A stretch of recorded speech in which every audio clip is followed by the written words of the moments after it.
اعوذ باللہ من الشیطان الرجیم بسم اللہ الرحمن الرحیم۔ ہومیوپیتھی یعنی علاج بالمثل، معدہ کے متعلق نمبر 8، قسط نمبر 51، از ڈاکٹر حافظ کرامت اللہ ظفر، روزنامہ الفضل انٹرنیشنل، منگل 2 جنوری 2024۔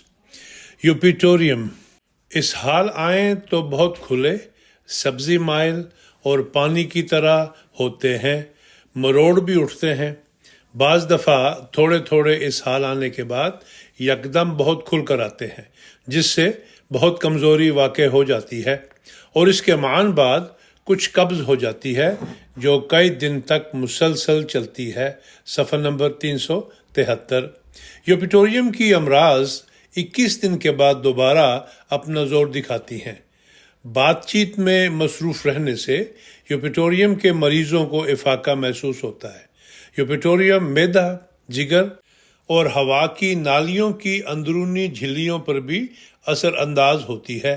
یہ عموماً مرطوب علاقوں میں پیدا ہونے والی بیماریوں میں مفید ہے، مگر سخت خشک موسم میں بھی اس کا عارضہ ملتا ہے، جیسے ڈینگی بخار۔ صفحہ نمبر 373۔ فیرم میٹیلکم: معدے کی علامتوں میں بعض دفعہ جول بقر کی طرح نہ مٹنے والی بھوک ملتی ہے، اور بعض دفعہ بھوک کا کلیتاً فقدان۔ کھٹی چیزوں سے سخت نفرت۔ کھٹی چیزیں کھانے کی کوشش کریں تو اسہال لگ جائیں گے۔ کھانے کے تھوڑی دیر بعد بغیر کسی متلی کے غیر ہضم شدہ کھانے کا کچھ حصہ ابکائیوں کے ساتھ منہ کی طرف آتا رہتا ہے، اور بعض دفعہ باقاعدہ متلی کے ساتھ قے بھی ہوتی ہے۔ ایسی قے بعض دفعہ کھانا کھاتے ہی آ جاتی ہے، اور بعض دفعہ آدھی رات کے بعد آتی ہے۔ پیٹ عموماً ہوا سے تن جاتا ہے۔ انڈا کھانا پسند بھی ہو تو ہرگز موافق نہیں آتا۔ رات کے وقت اکثر غیر ہضم شدہ غذا کی اجابت ہوتی ہے، لیکن اگر دن کو ایسی اجابت ہو تو کھانے کے جلدی بعد ہوگی، مگر ساتھ درد نہیں ہوتا۔ بعض دفعہ اجابت سخت ہوتی ہے، اور ایسی صورت میں کمر اور مقد میں تشنجی درد پائے جاتے ہیں، اور مقد کے کچھ باہر نکل آنے کا رجحان بھی ملتا ہے۔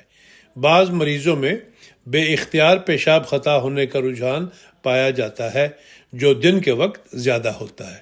صفحہ نمبر 380، 381۔ فیرم فاس: عموماً گوشت اور دودھ ناپسند ہوتے ہیں، اور ایسی چیزیں کھانے کو دل چاہتا ہے جن سے مصنوعی طور پر بھوک چمکے۔ ایسے مریض کو عموماً کھٹے ڈکار آتے ہیں۔ مقد پر بواسیری مسے ملتے ہیں، اور اجابت بعض دفعہ خون ملے ہوئے پانی کی طرح ہوتی ہے۔ اگر پیچش ہو تو خون بہت نکلتا ہے۔ صفحہ نمبر 383۔ کھانے کے بعد متلی ہوتی ہے۔ متلی اگر حمل کے زمانے کی ہو تو اس میں فیرم فاس مفید ہے، لیکن حمل کی متلی عموماً کافی ضدی اور سخت ہوتی ہے۔ محض فیرم فاس سے شاذ کے طور پر ہی فائدہ ہوتا ہے۔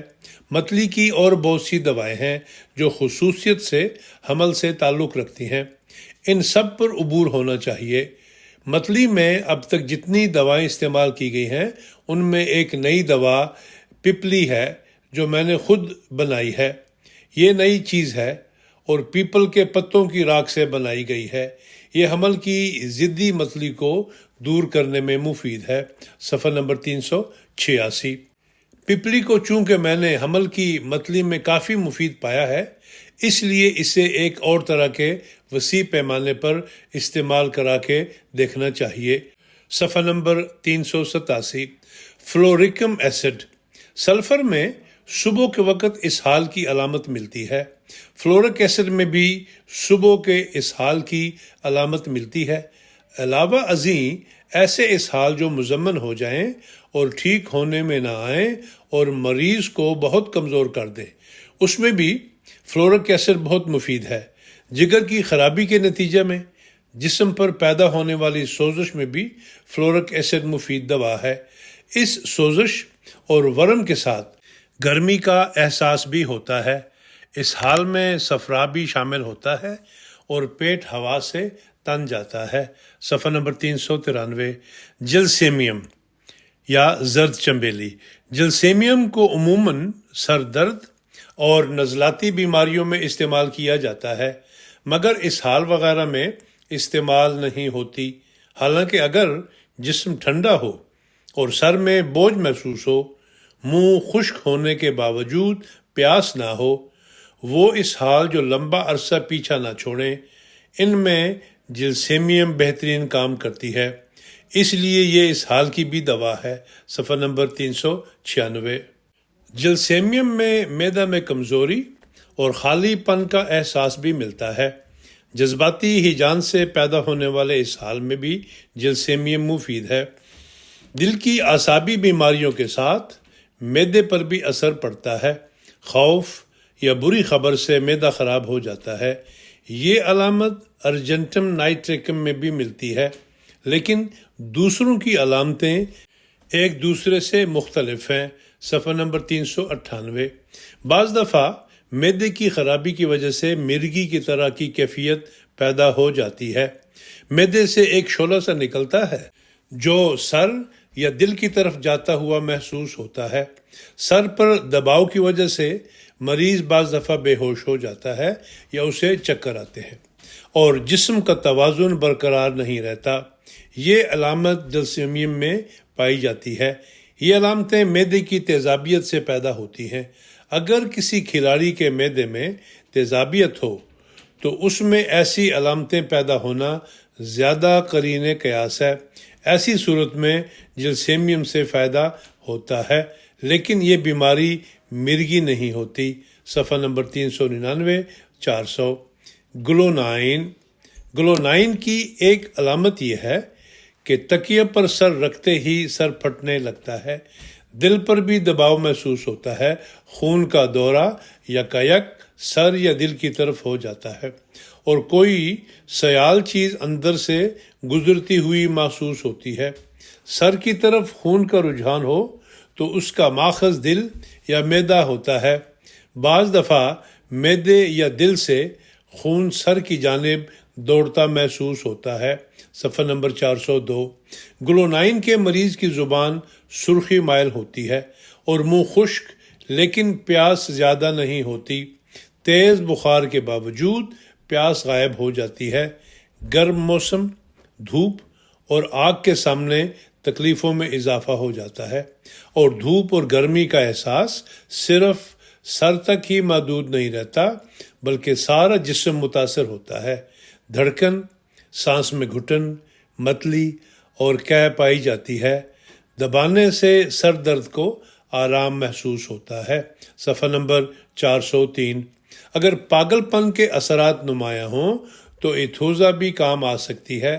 عموماً معدہ کی تکلیفیں سر میں منتقل ہو جائیں تو ایتھوزا دوا ہوتی ہے۔ صفحہ نمبر 404۔ معدے اور انتڑیوں میں گڑگڑاہٹ ہوتی ہے۔ لو لگنے کی وجہ سے شدید متلی اور قے ایک طبی امر ہے۔ معدہ میں کمزوری کا احساس ہوتا ہے۔ صفحہ نمبر 405۔ گریفائٹس۔ گریفائٹس میں سخت قبض پائی جاتی ہے اور فضلہ انتڑیوں کے نچلے حصے میں بڑے بڑے سخت ٹکڑوں کی شکل میں تہ بتہ جمع ہوتا رہتا ہے۔ اگر انتڑیوں میں عمومی سوزش بھی ہو تو بعض دفعہ ایسے مریض کو برایونیا سے صرف عارضی فائدہ ہوتا ہے۔ فرق یہ ہے کہ برایونیا میں فضلہ شروع میں عموماً سخت ہوتا ہے لیکن پھر کچھ نرم ہوتا جاتا ہے، جبکہ گریفائٹس میں فضلہ سخت اور بہت خشک ہوتا ہے اور آخر تک سخت ہی رہتا ہے۔ کئی دن سخت قبض رہتی ہے۔ اگر اسہال شروع ہو جائیں تو بہت پتلے اور سیاہ رنگ کے ہوتے ہیں جن میں غیر منہضم غذا نکلتی ہے۔ صفحہ نمبر 409، 410۔ گریفائٹس کا مریض عموماً گوشت سے نفرت کرتا ہے۔ میٹھی چیزوں سے متلی ہونے لگتی ہے۔ ہر کھانے کے بعد متلی اور قے کا رجحان ہوتا ہے۔ عورتوں کو حیض کے دوران صبح کے وقت متلی ہوتی ہے۔ معدہ پر دباؤ اور جلن کا احساس ہوتا ہے جس سے بھوک لگتی ہے۔ صفحہ نمبر 412۔ گرے شعلہ۔ گرے شعلہ بعض قسم کے نزلہ زکام میں بھی بہت کارآمد دوا ہے۔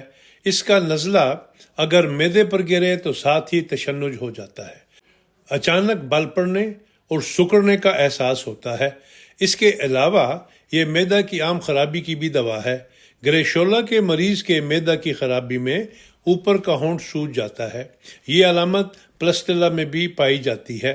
صفحہ نمبر 414۔ معدہ کی ایک عام بیماری متلی اور پیٹ میں ہوا کا اکٹھا ہو جانا ہے۔ گریشولا کی ایک خاص پہچان یہ ہے کہ کھانا کھانے کے ساتھ ہی متلی ختم ہو جاتی ہے۔ اگر متلی ہو تو عموماً اس میں کھانا کھانے کو دل نہیں چاہتا، لیکن گریشولا میں یہ عجیب علامت ہے کہ متلی کا علاج ہی کھانا کھانا ہے۔ اگر معدہ میں تیزابیت ہو تو وقتی طور پر کھانا کھانے سے فائدہ ہوتا ہے، مگر کچھ دیر کے بعد تکلیف بڑھ جاتی ہے۔ یہ بات یاد رکھنی چاہیے کہ جب معدہ میں تیزابیت ہو تو اس کا یہ مطلب نہیں ہے کہ ضرور ہائیڈروکلورک ایسڈ کی زیادتی ہو گئی ہے۔